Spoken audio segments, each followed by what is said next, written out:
So I want to take just a few minutes to provide you with some formal writing guidelines. This particular document is posted under the literary analysis essay topic. So if you are in the course, I'll just show you very quickly. If you're in our course, I'll just pick one. And you go to modules. If you're working through your module like you're supposed to be, there's a link that says literary analysis essay topic. This is a different place than where you'll actually turn in your essay, which is the final draft and your rough draft. But in the topic, it provides you your topic, and there's writing guidelines and a sample essay. If you have not checked these out yet, you should. You should be using these as guides to make sure that you are meeting things that I'm interested in knowing.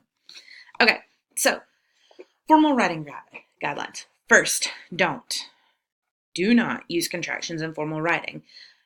With can't, you would write cannot or can not, depending on how you're trying to say it. Won't, will not, couldn't, could not. In formal writing, we just don't use contractions. Contractions are a way that we speak, but when we're writing formally, we try to use the most formal variations of the words. Next, do not begin sentences with it and but so or a vague pronoun. So this is totally a rule that some people can break. However, when you're a newer writer, you really need to try to avoid this as much as possible. Essentially, poorly written, weak, and ineffective sentences begin with it and but this so. So be careful with this. That's not to say that there aren't times when you can start a sentence with this, but it's always better to be specific. Do not use first person. I, me, we, us should be removed from formal writing. You have the authority to use I, me, or we once you have completed significant academic research, attained a graduate level degree, or developed some level of expertise in an academic field. You have not done that yet, so you will not use I, me, we, us. While along those lines, you also should not use you or your. You should strictly stay in third person, he, she, it, they. Okay? Number 4, do not write like your essay is an email. Any written assignment for this course, other than like a reflective journal, is formal writing. Slang, symbols, and abbreviations are not tolerated. You just shouldn't do it. You need to treat your paper as though this is a super formal document. It's not a conversation that you and I are having. It is instead you showing your best work. And one's best work typically doesn't include slang, symbols, and abbreviation. Number 5, if your thesis or topic statement is some derivation of and are very unique, blank and blank are very unique or different, but also very similar, you need to revise and rethink your thesis and topic statement significantly. This really works when you're writing compare and contrast essays. You don't want to say something's different and similar. That's vague. You want to be more specific. So I encourage you to have a look at the bad and good examples here. More importantly, this reaches beyond just a compare contrast essay. You could use this also with any thesis that you're using. You want to be specific when you're putting out generalities. Oh, Ann Beatty is talking about a past relationship. Well, okay, yeah, she is, but what specifically are we going to look at there? Or Kate Chopin is calling into question the institution of marriage. Sure, she is, but what is she saying about it? Grow your thesis in such a way that it really digs deeply into what you're going to talk about. You don't need to save it for your reader. You're not going to say in this paper, you'll find out what Kate Chopin had to say about marriage. No, go ahead and tell us. This should not be a game of you teasing, oh, this is what's to come. This isn't a sitcom. This is us or some dramatic show. I don't need a cliffhanger. You need to tell me what you're going to say in one sentence. Number 6, while rhetorical questions are appropriate in some literary genres, a formal essay or response is not one of them.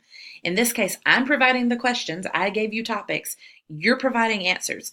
You do not need to use a question in your essay at all. At no point is it an acceptable option to use a question in your essay. Just answer the questions. Don't form the questions. It weakens your writing. Number 7, eliminate passive voice. You speak, I speak in passive voice. We all do it. However, the most effective way to write is in active voice. So how do you prevent this? You want to make sure the subject of your sentence is actively completing the verb.